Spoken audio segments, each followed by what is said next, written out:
Audio Jungle.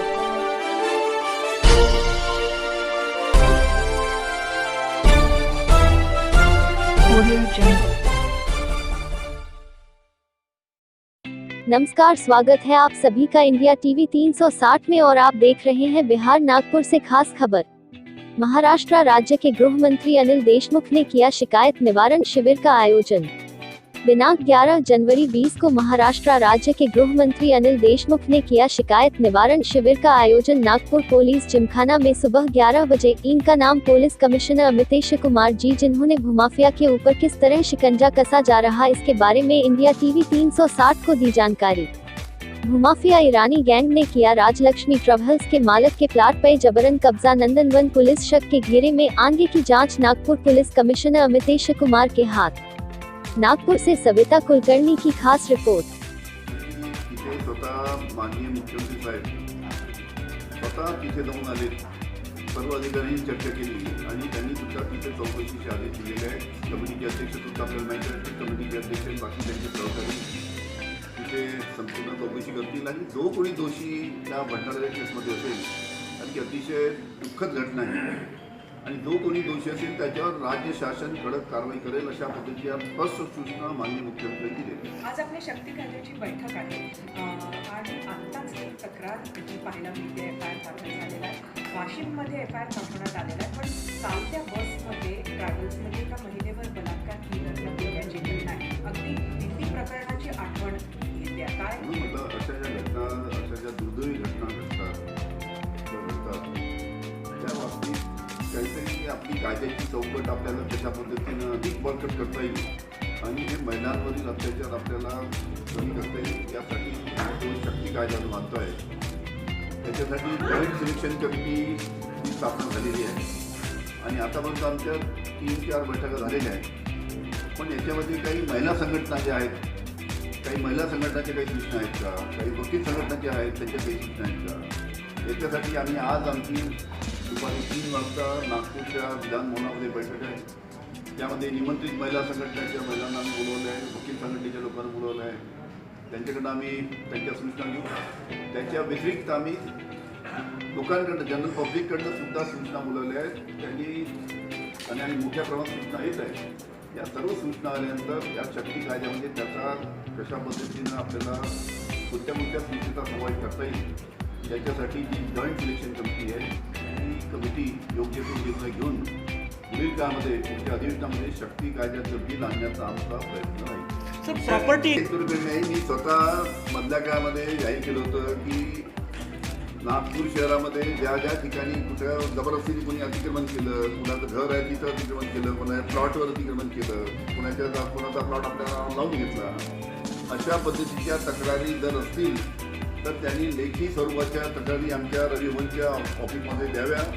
अशा पद्धतीने ज्या तक्रारी आल्या होत्या त्याचा निपटारा करण्यासाठी आम्ही सर्व आमच्या पोलीस खात्याचे अधिकारी आणि सर्व प्रशासनातील आमची NIT, NMC, निबंधक आणि सर्व कलेक्टर ऑफिसचे सर्व अधिकारी इथे उपस्थित आहेत, जेणेकरून सर्व अधिकाऱ्यांसमोर एक तक्रार घेऊन त्याचा कशा पद्धतीने निपटारा करता येईल आणि जो कोणी दोषी असेल त्याच्यावर कशा पद्धतीनं कडक कारवाई करता येईल या पद्धतीनं आम्ही इथे तक्रार निवारण शिबिरचा दुसरा टप्पा इथे घेतो आहे आणि त्याच्या माध्यमातून लगेच ज्याची कोणी तक्रार असेल त्याची नियमानुसार तक्रार दूर कसं करता येईल त्या पद्धतीनं आम्ही कारवाई करतो। काही जागा भरतीबद्दल आपण त्यांना आश्वासन दिलंय पोलीस भरतीचं, नक्की किती जागांची भरती आणि कशी होईल? राज्य शासनाने निर्णय घेतलेला आहे की 12,538 जागा पोलिसांना भरायच्या आहेत। त्या 12,538 पैकी पहिला टप्पा, पहिल्या फेजमध्ये आम्ही 5,297 म्हणजे 5,300 जागा आम्ही भरणार आहोत। त्याची प्रक्रिया चालू झालेली आहे आणि जसा शासनाचा आदेश तुमचा निघालेला आहे आम्ही कृतीपत्रकसुद्धा मधल्या काळामध्ये काढलं, कारण की मधल्या काळामध्ये ACBCमध्ये जे EWSचे जे लोक बसू शकतात, जे विद्यार्थी बसू शकतात त्यांचा सुद्धा त्यांना फायदा व्हायला पाहिजे म्हणून कृतीपत्रक काढले आहे आणि 5,300 पोलिसांच्या भरतीची पहिल्या फेजमध्ये, पहिल्या टप्प्यामध्ये प्रक्रिया चालू झालेली आहे आणि ही संपल्यानंतर लगेच आम्ही दुसरा जो टप्पा आहे तो सुद्धा आम्ही दुसऱ्या टप्प्यामध्ये भरती चालू करू।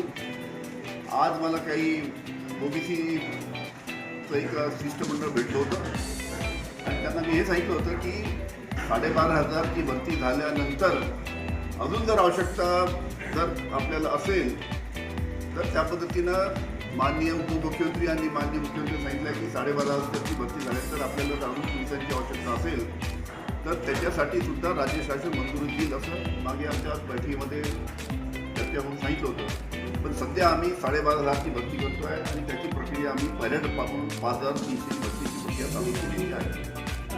त्यांना सिक्युरिटी देण्याच्या पाठीमागचं कारण काय हा प्रश्न भाजप आणि मनसेनं विचारला. असं आहे की सिक्युरिटी देण्याच्या बाबतीत जे आहे की उच्चस्तरीय कमिटी आहे अधिकाऱ्यांची आणि उच्चस्तरीय कमिटी जे काही ज्या कुणाला सिक्युरिटी द्यायची थ्रेट परसेप्शन काय आहे म्हणजे कुणाला धोका आहे कुणाला नाही आहे याचा संपूर्ण याचा आढावा घेऊन त्या पद्धतीचं रिपोर्ट सबमिट करतात आणि त्याला राज्य शासन मान्यता तिथे दिलेली आहे. हे वरुण सरदेसाईंना थ्रेट आहे का?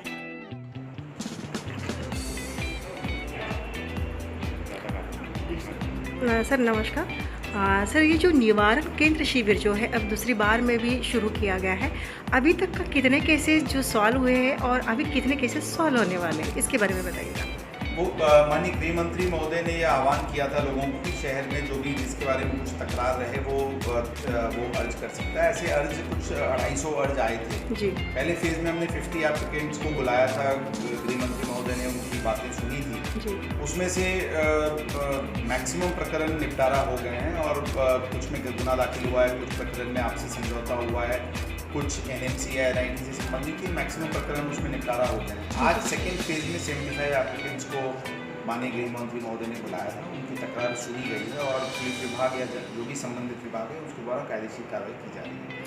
अभी जो 75 जो केसेस है इसमें से अभी कितने केसेस का आप निवारण आगे करने वाले, इसके बारे में भी बताइए। नहीं, ये 75 जो है जो आज सामने आई, जो माननीय गृह मंत्री महोदय ने सुना, उन पे बस मुहिम शुरू हो गई और कार्रवाई की जाएगी। हफ्ते 10 दिन में उन पे कार्रवाई कंप्लीट की जाएगी। दिन पर दिन जो गए बचे हुए जो हैं जी। उनको थर्ड फेज में फिर आगे सर दिनों दिन प्रॉपर्टी का खूब ज़्यादा मैटर होते जा रहा है और क्राइम भी ज़्यादा बढ़ते जा रहा है, भू माफिया भी ज़्यादा उसमें दिखाई दे रहा है। आप इसके ऊपर क्या कदम कार्रवाई करते हैं? नहीं, ये सही है, इसी को गंभीरता से लिया गृह मंत्री महोदय ने और इसलिए उन्होंने ये विशेष जो मुहिम प्राइमरली इकोनॉमिक ऑफेंसेस, भू माफिया, लैंड ग्रैबिंग, इस प्रकार की कंप्लेंट्स को इसमें प्रायोरिटी दी जा रही है और डेफिनेटली इस प्रकार की कार्रवाई से आगे इस प्रकार की एक्टिविटीज़ जो गैर कायदेशीर एक्टिविटीज़ है सर उस इसमें पॉलिटिक्स से ज़्यादा प्रेशर गिर रहा है। पॉलिटिक्स का इसमें कोई संबंध नहीं है, इसमें जो है वो कायदेशीर। ऐसे भी तकरार आई है अभी तक कि क्या जिनकी पुलिस तकरार पुलिस वाले भी उनकी तकरार ले नहीं रहे और उनको पॉलिटिक्स का दबाव आ रहा है। ऐसी कोई बात नहीं, कोई पॉलिटिकल दबाव का कोई प्रश्न नहीं है, लेकिन ये फैक्ट है कि इस प्रकार के मैटर्स बहुत ओल्ड होते हैं। कुछ मैटर्स हैं जो 8-8, 10-10 साल पुराने मैटर्स आए हैं। एक मैटर 1997 का आया है, 23 साल पुराना मैटर है। तो ये बहुत जुने प्रकरण होते हैं, वो थोड़ी सी तपास और चौकसी किचकट होती है, उसमें टाइम लगता है। बहुत बार फिरियादियों का समाधान इस वजह से नहीं हो पाता है, लेकिन हम उसको प्राधान्य दे रहे हैं, कोशिश कर रहे हैं जल्दी से जल्दी कायदेशीर निपटारा। आपके लिए कितना चुनौतीपूर्ण है ये जो गैंग जो अभी भू माफिया जो बढ़ते जा रहे हैं, आपके लिए क्या चुनौतियाँ है? डेफिनेटली मैं ये बताना चाहूँगा कि मैं 4-5 महीने से नागपुर शहर में हूँ। डेफिनेटली इस प्रकार की जो गैर कायदेशीर एक्टिविटीज़ है उसके ऊपर पुलिस विभाग के द्वारा कड़क कार्रवाई की जा रही है। मैं आश्वासन देता हूँ कि आगे के दौर में आप इसमें कमी जरूर ये मैं नहीं मानता हूँ कि नागपुर शहर में क्राइम बढ़ रहा है। नागपुर शहर में क्राइम पिछले वर्षों में और पिछले जो भी ऐतिहासिक फिगर्स रहे हैं उससे क्राइम में कमी आई है, लेकिन फिर भी ये बात ज़रूर है कि नागपुर शहर में क्राइम का प्रमाण थोड़ा ज़्यादा रहा है, हिस्टोरिकली ज़्यादा रहा है। इसको कम कैसे किया जाए इसलिए हम प्रोफेशनल उपाय कर रहे हैं। जो है सर ऐसी स्ट्रे इंसिडेंट्स, 1-2 इंसिडेंट ऐसी हो सकती है, बट ऐसी जनरल ये स्टेटमेंट नहीं किया जा सकता। पुलिस पूरी तरीके से इस बारे में संवेदनशील है। हमने सभी PIs, DCPs, ACPs को बताया है। हम खुद भी तकरारदारों से मिलते रहते हैं और ऐसी ये कहना कि गरीब फिरियादियों को पुलिस स्टेशन से भगा दिया जाता है, ऐसा कहना उचित नहीं है। सर नहीं गैंग्स के ऊपर NCOC के तहत भी कार्रवाई की गई है। ईरानी गैंग जो आप बता रहे हैं चेन स्नैचिंग की, उसके ऊपर भी NCOC की कार्रवाई की गई है। गैंग्स जो भी हैं, क्रिमिनल्स जो भी हैं, एंटी सोशल एलिमेंट जो भी है, मैं क्लियर करना चाहूँगा कि पुलिस विभाग पूरी ताकत से उनके पीछे लगे। नमस्कार, मैं सविता कुलकर्णी। आज हमारे साथ में है राष्ट्रीय ओबीसी महासंगठन के प्रोफेसर बबन जी तायवाड़े। जानना चाहते हैं कि आज उन्होंने गृह मंत्री जो महाराष्ट्र के गृह मंत्री अनिल जी देशमुख उनका आज घर पे जाकर घेराव किया है। आइए जानते हैं क्या कारण था घेराव करने का। हाँ सर, नमस्कार, स्वागत आपका हमारे चैनल पर। सर, क्या कारण था आज गृह मंत्री के घर पे आपने जो है कि घेराव किया? काफी संख्या में आपके ओबीसी संगठन के लोग वहाँ पे जमा करके काफी घेराव उनका किया। क्या कारण था आज आपने घंटानाद आंदोलन किया? ये देखिए, ये पूरे पुरोगामी महाराष्ट्र में जी हजारों बेरोजगार है और उसी वक्त शासन में हजारों जगह रिक्त पड़ी हुई। जी हम अगर सिर्फ पुलिस डिपार्टमेंट का उदाहरण लेते हैं तो पुलिस डिपार्टमेंट में पिछले 3 साल से सरकार खुद कह रही, हम नहीं कर रहे, सरकार खुद कह रही कि हम 12,000 जगह भरेंगे, 12,000 जगह भरेंगे, 12,000 जगह। तो इस राज्य का जो अनएम्प्लॉयड युवक है, स्टूडेंट है, ये वेट कर रहा है कि कब जगह निकलेंगी, कब जगह निकलेंगी, कब जगह। महाआघाड़ी सरकार आकर अभी 1.25 साल हो गया है, लेकिन उसकी कोई प्रोसेस स्टार्ट नहीं है। और यही मुद्दा लेकर कि जो 12,000 पुलिस की जगह खाली है, वो जगह भरने की प्रोसेस ये जल्द से जल्द शुरू की जाए और इस महाराष्ट्र के ओबीसी बहुजन समाज के 12,000 लोगों को नौकरी करने की अपॉर्चुनिटी उपलब्ध कराई जाए। ये मांग को लेकर आज सुबह 9:30 बजे राष्ट्रीय ओबीसी महासंघ के कार्यकर्ताओं ने माननीय नामदार अनिल देशमुख गृह मंत्री महाराष्ट्र राज्य इनके घर पे घंटानाद आंदोलन करके उनका ध्यान आकर्षित करने का प्रयास किया। क्या आश्वासन दिए गए आपको कि जिस प्रकार से आपने आज घंटानाद आंदोलन उनके घर के सामने घेराव किया, तो कुछ आश्वासन उन्होंने दिए आपको? और अभी हमारा ये आंदोलन होने के बाद माननीय नामदार अनिल जी देशमुख गृह मंत्री महाराष्ट्र राज्य, इन्होंने हमको चर्चा करने के लिए अपने घर पे अंदर बुलाया। उनके लॉन पर एक अच्छी चर्चा हुई और चर्चा होने के पश्चात उन्होंने हमें आश्वासित नहीं बोलूँगा मैं, गारंटी, खातरी दी कि आने वाले 8 दिन में 5,500 पुलिस की जगह भरने की प्रोसेस स्टार्ट होगी। ये पहला टप्पा रहेगा। दूसरे टप्पे में 7,500 जगह वो भरेंगे और उसके बाद और एडिशनल 5,000 जगह भरने का तीसरा टप्पा ये आने वाले 2-3 महीने के अंदर भर के इस महाराष्ट्र में टोटल 17-18,000 पुलिस की जगह भरी जाएंगी और लोगों को एक अच्छी सर्विस करने का मौका देकर बेरोजगारी कम करने का प्रयास इस महाआघाड़ी सरकार के द्वारा किया जाएगा, ऐसा माननीय नामदार अनिल देशमुख ने हमें आश्वासित किया और खातरी दी। जिस प्रकार से आपको आश्वासित किया गया, तो क्या ये आश्वासन उनकी तरफ से पूर्ण होने के आपको चांसेस दिखते हैं? जी, जिस कॉन्फिडेंस के साथ उन्होंने हमें कहा, जिस कॉन्फिडेंस के साथ माननीय नामदार अनिल देशमुख साहब ने हमें खातरी दी, आश्वासित किया, उस पर हमारा पूरा विश्वास है। और आने वाले 8, 10, 15 रोज में अगर ये प्रोसेस स्टार्ट नहीं हुई तो फिर से राष्ट्रीय ओबीसी महासंघ महाराष्ट्र के सभी मंत्रियों के घर पे जाकर उन्हें निवेदन देगा। मुख्यमंत्री के घर में जाकर हम लोग निवेदन देके ये पूरी 17-18,000 पुलिस की जगह है भरने के लिए उनको बाध्य करेंगे और लोगों को एम्प्लॉयमेंट मिला करेंगे। बहुत बहुत धन्यवाद। ये थे आज हमारे साथ में ओबीसी संगठन के राष्ट्रीय अध्यक्ष बबन जी तायवाड़े। उन्होंने कहा है कि जिस प्रकार से जो 18,000 जो पुलिस की भर्ती है, नागपुर का युवक नहीं पूरे महाराष्ट्र का युवक कोविड की वजह से पूर्ण रूप से उसकी कमर तोड़ हो गई और वो बेरोजगार हो गया। तो जिस प्रकार से ये जो भर्ती का जो सिलसिला पहले से चलते आ रहा है, जब से बीजेपी सरकार इसमें भी थी, अपनी सरकार में भी थी, तभी ये पुलिस भर्ती नहीं ली गई और ली भी गई तो कम से कम लोगों को कम युवकों को भी इसमें भर्ती किया गया। किसी को चांस मिला तो किसी को नहीं मिला।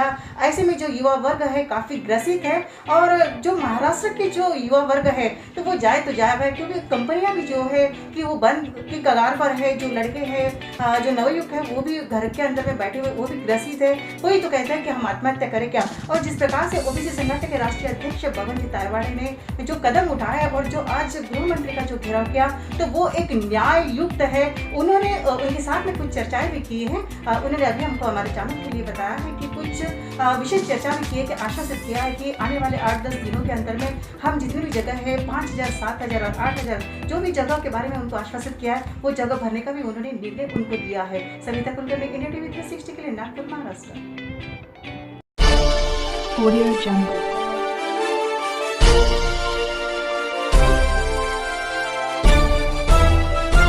Audio Jungle.